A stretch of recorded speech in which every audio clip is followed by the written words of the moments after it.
Assalamualaikum dan salam Sarawakku sayang. Buletin UKAS edisi petang 11 April 2020 bersama saya Vivi Emirza Ika. Berita utama. Kerajaan negeri mempertimbangkan 4 langkah bagi memastikan kesinambungan perusahaan berjalan lancar dalam masa yang sukar ini menerusi pakej bantuan khas Sarawakku Sayang 2.0 bernilai 1.1 bilion ringgit yang diumumkan oleh Ketua Menteri Datuk Petinggi Dr. Abang Haji Abdul Rahman Sohari Tun Datuk Abang Haji Openg pada Jumaat. Langkah pertama, Kerajaan Sarawak bersetuju untuk menyediakan 1 bilion ringgit pinjaman mudah tanpa faedah kepada lebih daripada 40,000 PKS di seluruh Sarawak di bawah dana bantuan khas SRF Bank Negara Malaysia BNM. SMEs need to apply for the loans directly from any branches of either Maybank, Hong Leong Bank or RHB Bank.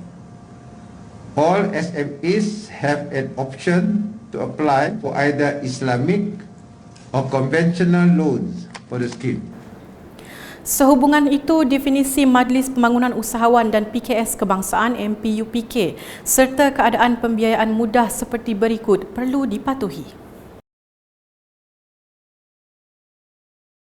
Bagi PKS yang beroperasi kurang dari 3 tahun, mereka masih boleh memilih untuk memohon skim kredit mikro 50 juta ringgit melalui Kementerian Perdagangan Antarabangsa dan Industri, Terminal Perindustrian dan Pembangunan Usahawan Sarawak Mintred seperti diumumkan dalam pakej bantuan khas Sarawakku Sayang 1.0. Langkah kedua, lebih setiap 65,000 peniaga kecil dan penjaja di seluruh Sarawak yang berdaftar dengan pihak berkuasa tempatan akan diberikan geran khas RM1,500 melalui Sarawak Pay di mana kos keseluruhan sebanyak RM98.4 juta ditanggung oleh Kerajaan Sarawak. Sehubungan itu, peniaga kecil dan penjaja yang layak menerima bantuan perlu memohon secara dalam talian dengan hanya memuat turun aplikasi Sarawak Pay melalui Apple Store atau Google Play Store.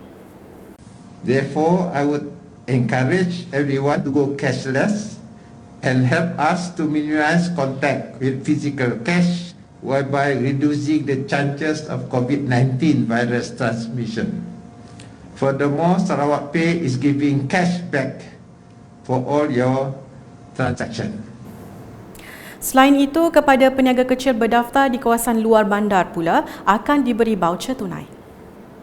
Manakala bagi langkah ketiga, Kerajaan Sarawak mengetengahkan kadar faedah 2% selama 3 tahun setengah di bawah skim kredit mikro yang sedia ada oleh Kementerian Perdagangan Antarabangsa dan Industri, Terminal Perindustrian dan Pembangunan Usahawan Sarawak Mintred dikendalikan oleh Agrobank Berhad dan Perbadanan Kemajuan Ekonomi Sarawak SEDC. The micro credit scheme is operated by Agrobank Berhad and Sarawak Economic Development Corporation SDC with a maximum loan size of 50,000 at zero interest rate for each enterprise. I hope our entrepreneurs will take the opportunity of this scheme to apply through SCDC or Agrobank accountants. A total fund size made available for this measure amounted to 50 million and will cost Sarawak government, because of no interest, Sarawak will absorb 3 million ringgit.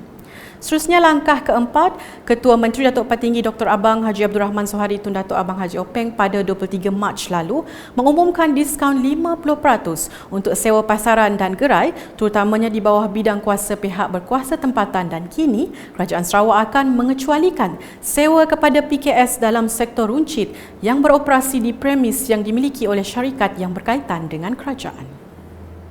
I would like to thank State GLC such as SCDC, Land Custody Development Authority LCDA, and Bintulu Development Authority, who have agreed to give waivers on their premises to SME tenant for a period of 6 months until September 2020.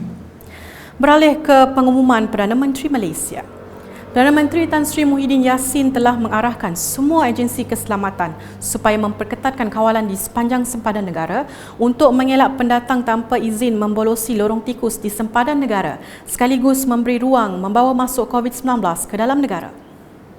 Saya nak beritahu di sepanjang sempadan negara kita ni banyak terdapat lorong-lorong tikus pendatang asing tanpa izin biasanya bolos menerusi lorong-lorong ini. Jika kita tidak tingkatkan kawalan, mereka mungkin bolos dan membawa virus masuk ke negara kita. Na'udzubillah. Jadi saya telah arahkan Ketua Polis Negara, Panglima Angkatan Tentera, Ketua Pengarah Agensi Penguatkuasaan Maritim Malaysia, Immigration, Rela dan lain-lain agensi yang berkaitan supaya perketatkan kawalan di sepanjang sempadan negara kita. Dalam pada itu, Kementerian Pendidikan turut diarah supaya melaksanakan inisiatif pembelajaran dari rumah atau home-based learning sepanjang tempoh PKP dan mungkin untuk tempoh yang seterusnya sehinggalah sekolah dibuka. Saya juga baca komen-komen ibu bapa di Facebook. Ramai yang mahu penutupan sekolah dilanjutkan lagi. Ibu bapa rata-rata bimbang tentang keselamatan anak-anak mereka. Saya pun ada cucu yang bersekolah. Seperti saudari saya pun bimbang juga. Semua orang sayangkan anak. Cucu lagilah lebih sayangnya. Jadi sekolah mungkin tidak akan dibuka lebih awal. Kita mungkin akan tangguhkan dahulu sesi persekolahan sehingga kita benar-benar yakin bahawa keadaan telah pun kembali pulih. Laporan seterusnya, Menteri Perdagangan Dalam Negeri dan Hal Ehwal Pengguna KPDN HEP Dato' Alexander Nantalinggi dalam satu temu bual khas berkata, bantuan bekalan makanan di kawasan Parlimen Kapit telah dilaksanakan secara berperingkat. Jelasnya, peringkat pertama merupakan sumbangan daripada Kerajaan Persekutuan dan Agensi Pengurusan Bencana Negara NADMA bersama Kementerian Keuangan. Itu peringkat pertama yang telah selama ini dikendalikan oleh Jawatankuasa Disaster di Kapit, diketuai oleh pejabat residen, pejabat DO bersama juga dengan Pusat Khidmat Wakil Rakyat saya, Ahli Parlimen, dan juga Pusat Khidmat Wakil Rakyat Ahli Dewan Undangan Negeri Pelagus, YB Wilson Nyambung Ijang, dan juga Pusat Khidmat Wakil Rakyat Bukit Guram iaitu Yang Berhormat Encik Jemison Jamit. Manakala peringkat kedua akan diagihkan menerusi sumbangan daripada beliau sendiri bersama Adun Pelagus, Wilson Nyabung dan Adun Bukit Goram, Jefferson Jamit termasuk kawasan Parlimen Katibas. Peringkat kedua akan diberi juga kepada lebih ramai lagi isi rumah dari kerjasama kami bertiga. Maksudnya saya menyumbang separuh daripada jumlah sebelanja kesemuanya untuk Pelagus dan begitu juga untuk kawasan Bukit Guram. Beliau yang juga ahli Parlimen Kapit berkata, selain sumbangan bekalan makanan bernilai RM100 kepada setiap isi rumah, penutup hidung dan mulut juga turut dihantar ke Kapit melalui kementeriannya di mana proses pengagihan dikendalikan oleh setiausaha politik beliau dan pegawai daerah Kapit dibantu oleh anggota penguatkuasa KPDN HEP menerusi Pusat Khidmat Wakil Rakyat Parlimen. Jadi kami dah buat perkiraan ke setiap isi rumah yang mendapat bantuan barang makanan nanti akan dalam nilai sebuah isi rumah RM100 pelbagai barang makanan lebih lagi beras, minyak masak, garam, gula dan sebagainya. Dan juga ada face mask ataupun topeng muka dihantar ke Kapit. Jadi dengan itu saya berharap supaya kita semua dalam keadaan selamat. Sekian, terima kasih.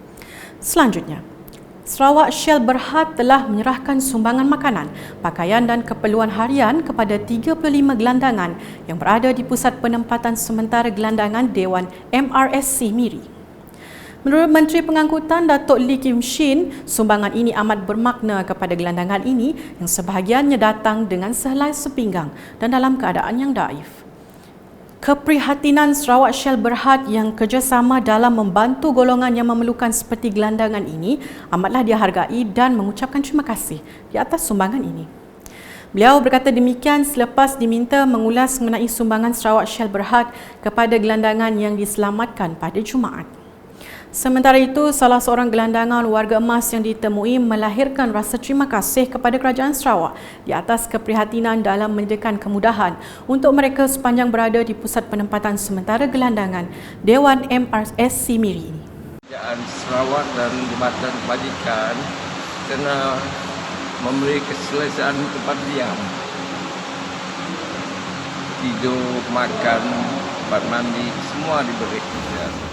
Seorang lagi gelandangan wanita yang enggan namanya dikenali turut mengucapkan terima kasih kepada Kerajaan Sarawak kerana menyelamatkannya dan rakan-rakan gelandangan daripada COVID-19 ini.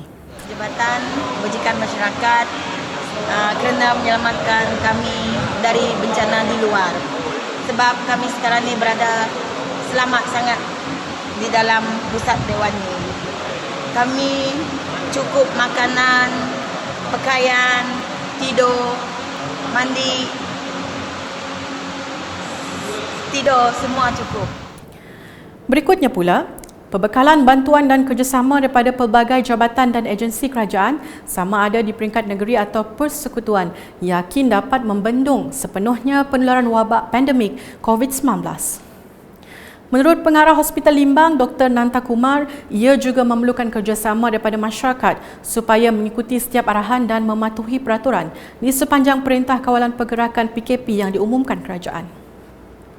Walaupun kes mana mungkin meningkat, kami percaya masalah ini dapat dibendung.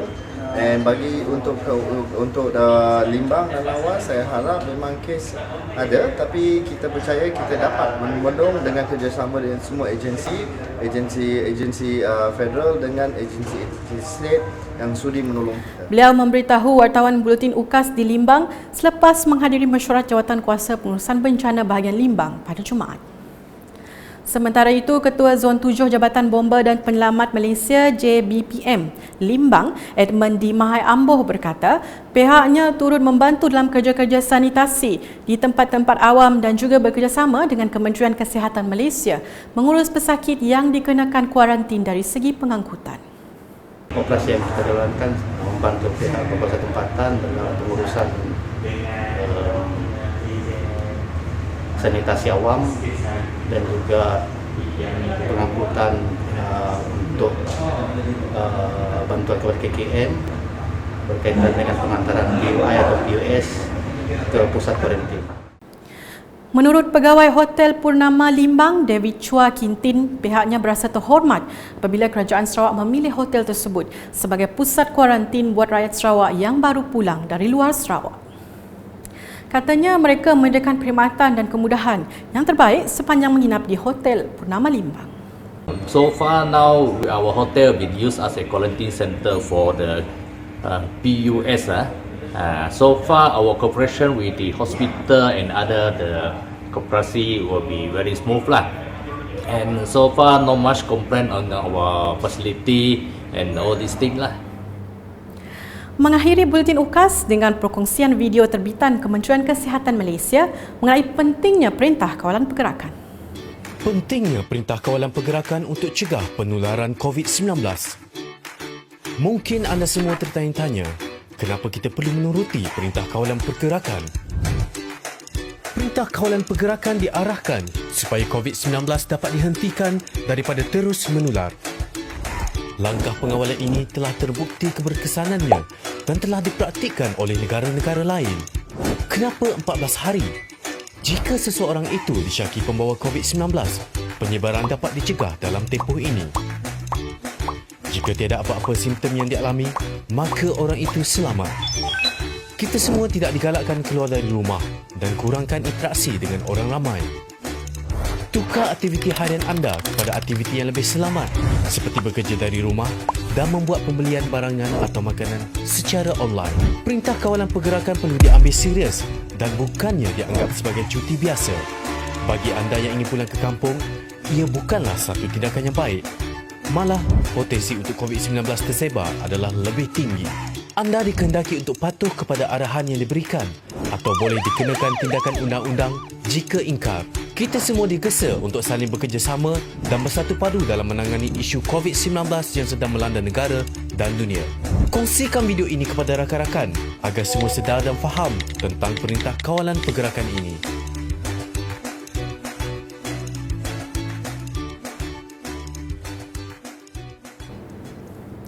Sekian edisi petang bersama saya Vivi Mirzaika dan kru penerbitan. Sentiasa berwaspada di mana sahaja anda berada. Dapatkan berita terkini Sarawak setiap hari dengan melayari ukas.sarawak.gov.my atau di Facebook, Instagram, Twitter dan saluran YouTube Buletin UKAS. Salam UKAS.